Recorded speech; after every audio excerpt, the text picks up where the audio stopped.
A beautiful moment as we witness the lighting of the lamp and we begun this.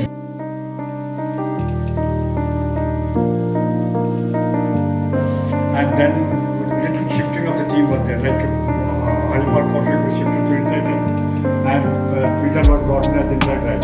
I still remember all those events because after that the team started playing well. We beat here, Holland.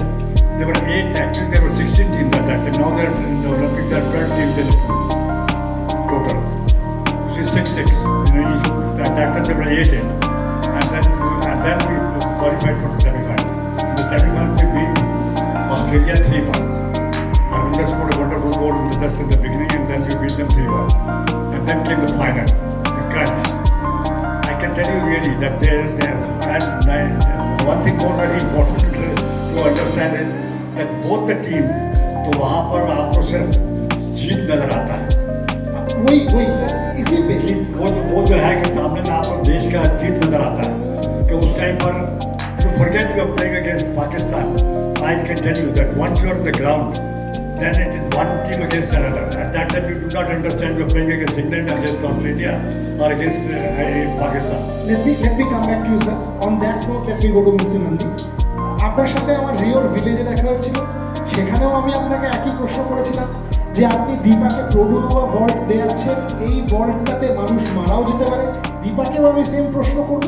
তারপরে ওই independence ডের দিন সকালে সেদিন সন্ধ্যাবেলা আমার ওর সাথে games ভিলেজের বাইরে দেখা হয়েছিল, ও ঝরঝর করে কাঁদছিল যে কোর্ট আমি ওকে বললাম তুমি তো এত লোকের হাত জয় করেছে না, বলে হাও হাও করে কাঁদছিল। তো সেটাও আপনার মনে আছে। But to get her ready for that moment, Mr. Nandi, ওই ভল্ট ফার্স্ট কোশ্চেন যেটা স্টার্ট উইথ অলিম্পিক, সামনে তো অলিম্পিকের কোশ্চেনটা প্রথমে শুরু করি। তো অলিম্পিকে এবারে the chances are really high. Tarun playing for the 4th Olympics, Deepika 4th Olympics, and Praveen 5:30. Two of my colleagues, both of them are here, in fact 3 of them. She came home, এই আরবানাতে থাকে 6টার সময়, আর আমাকে বলেছিল যে পরিয়াদা তুমি যদি ইন্টারভিউটা করতে চাও পরের দিন সকালবেলা 7টার flight I go to Pune, so let's meet around 6 and let's do it. সো আমি গিয়ে দেখি তৃষার সাথে দাঁড়িয়ে ও নিচে গল্প করছে। So I went and we spoke and she said, and listen to this, she said আমি গত 1.5 মাস আমার বাচ্চাটাকে দেখিনি, গত 1.5 মাস আমি আমার বাচ্চাটাকে দেখিনি, I have not seen the kid. যখন আমি ক্যাম্পের জন্য বেরিয়ে গিয়েছিলাম তখন যখন বেরোতে যাচ্ছি বাড়ি থেকে বাচ্চাটা ওই জামাটা ধরে টানছিল and started crying. So 1-year-old child important than Deepika Kumari making the Olympic Games. That's the story, the real story of the empowerment. Going to Joydeep. Now I have to put this on record. আজকে Indian shooting team নিয়ে why am I so excited? India did not do well in Rio, India did not do well in Tokyo, all of us know that. And I was the one who was jumping up and about in Tokyo that we got a great team, Saurabh, Manu, etc. In Rio, Jitu Rai. What happened was, so suppose Joydeep gets a quota, and the quota is for a period of 2.5 years you can get a quota. You get a quota today, 2.5 years later, what your form is, how your form is, nobody knows. You won a quota, you're complacent. Joydeep Kormokar as national coach devised this policy that whoever wins the quota belongs to India in shooting as well. And according to that policy, they had multiple trials, 2 trials, and in Bhopal, if you go and ask some of the shooters, I spoke to Sift Samra, I spoke to Anju Modi, I've spoken to all the shooters, and they tell me that the kind of pressure we were under in the trials has gotten us ready for the Olympic Games. Ladies and gentlemen, record 21 people have qualified for 28 events. My prediction is 2 to 3 medals. Joydeep Kormokar, a large amount of credit due to you. Tell me what you think can happen. And by the way, 595, 699 point whatever. The point is, যদি তখন রুলটা এইভাবে হতো that the scores would not be carried forward, this man would have an Olympic medal around his neck. Joydeep Kormokar. Thank you, Bhavya, for your nice words explaining the whole thing, the policy. It's definitely a very technical point, and I think it has got a huge positive impact. আমরা তখন national অ্যান্থামটা গাই, মানে এটা আমার মনে হয় আর্মিতে যারা থাকে তাদের যে একটা আলাদা জিনিস হয় ভেতর থেকে, তারপরে স্পোর্টসম্যানদের ভেতরে এটা থাকে, আদারওয়াইজ আর কারোর ভেতরে কিন্তু এই ফিলটা থাকে না।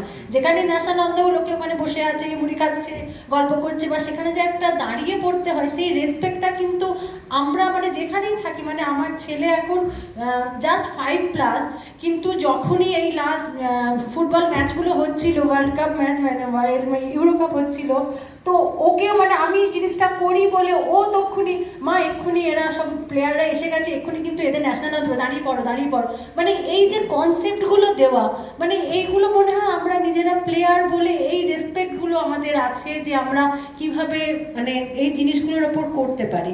অ্যান্ড তারপর বড়িয়াদা যেটা বলছিলাম, নিশ্চয়ই আমি যখন স্টার্ট করি, মানে বড়িয়াদা জানি, মানে আমি অনেক ছোট বয়সে 9 years old তখন আমি স্টার্ট করেছিলাম। আমার বাড়ির পাশে একটা ওই সময় আমাদের একজন ফরেন কোচ ছিল, এবং তারপরে যিনি কন্টিনিউ করে উনি বললো যে মেয়েদের দ্বারা হবে না, ইন্ডিয়ান জিমন্যাস্টিক্স মেয়েদের জন্য না।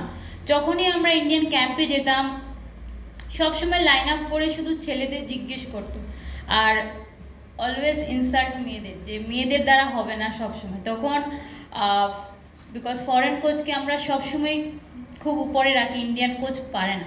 তো একদিন আমার কোচ স্যার বলল যে আমাদের মেয়েদের লাইন আপ করেছে, তোমরা কেন পারবে না, কেন তোমাদের সবসময় পেছনে, বিকজ অফ অ্যাপারেটাস, যে অ্যাপারেটাস ভল্টিং টেবিল যেটাতে আমি স্পেশালিস্ট, সেটা করার জন্য 1 থেকে 1.5 ঘন্টা দাঁড়িয়ে থাকতে হতো, কারণ আগে ছেলেরা করবে, তারপর খালি হলে তোমরা পাবে। এবার যদি খালি না হয় ওই দিন সেশন বন্ধ, নেক্সট ডে। সেই বলে স্যার আস্তে ধীরে প্রধানবার শুরু করলো স্যার, কারণ আমি একটু জেদি, আমি একটু খুব বেশি রাগি। যখন আমার ইনসাল্টটা লাগে, যতক্ষণ পর্যন্ত সেটা ফুলফিল না করতে পারি সত্যি আমি শান্ত বসতে পারি না। সেই নিয়ে শুরু হয় জার্নি। তো সেই কমনওয়েলথ গেমস ছিল সামনে 2014 গ্লাসগোতে, 2013-তে আমাদের ক্যাম্প লাগে, সেই ট্রেনিং 1 বছরে, এবং সেই ট্রেনিং আমরা 1 সেকেন্ডও বিন্দুমাত্র কেউ ছাড় দিইনি যে কোনো জায়গায় হোক আমাদের এই বছর মেডেল লাগবে। কারণ এটা শুধু আমার জন্য না, সেটা আমাদের ইন্ডিয়ান জিমন্যাস্টিক্সের জন্য, মেয়েদের জন্য স্পেশালি। আর সেই নিয়ে প্রধানবার শুরু, এবং সত্যি আমি অসংখ্য ধন্যবাদ জানাই স্যারকে স্পেশালি, এবং ওই টাইমে যেভাবে সাই আমাদের হেল্প করেছিল, কারণ আপনারা সবাই জানেন আমাদের ফেডারেশনের প্রবলেম ছিল তখন। তো ক্যাম্প লাগাই, কারণ ক্যাম্প যদি না লাগাতো আমি এই ভল্টও শিখতে পারতাম না। আমি যে ত্রিপুরাতে বিলং করি তখন সেই সেফটি ইকুইপমেন্ট ছিল না যে করার জন্য যে প্রিপারেশন লাগে। তো আমি দিল্লি আইজি স্টেডিয়ামে ট্রেনিং শুরু করি ওইখানে, এবং কমপ্লিট করার পর ডিউরিং কম্পিটিশনে ফার্স্ট দিন কোয়ালিফিকেশনে আমার পায়ে ক্র্যাক হয়ে যায় অ্যাঙ্কেল, এবং ইন্ডিয়ান কন্টিজেন্টের ডক্টর এবং সবাই বলছিল ওর দ্বারা হবে না, কিন্তু আমার টিমমেট এবং স্যার সবাই বলছিল যে দিদি এবার করতে হবে, না হলে ইন্ডিয়ান জিমন্যাস্টিক্সের মেয়েদের টোটালি দরজা বন্ধ হয়ে যাবে। সেই নিয়ে শুরু, এবং উপরওয়ালারও সাথ ছিল, সাকসেসফুল হয়ে হিস্টোরিক ব্রঞ্জ মেডেল পেয়ে সেই যাত্রা শুরু হয়। এবং আর পেছনের দিকে না তাকিয়ে আস্তে আস্তে 15 Asian championship, world championship final, অলিম্পিক্সে কোয়ালিফাই করা, সবটাই শুধু হার্ডওয়ার্ক, পরিশ্রম, আর আজকে এখানে। ব্রিলিয়ান্ট। এবং আমি জানি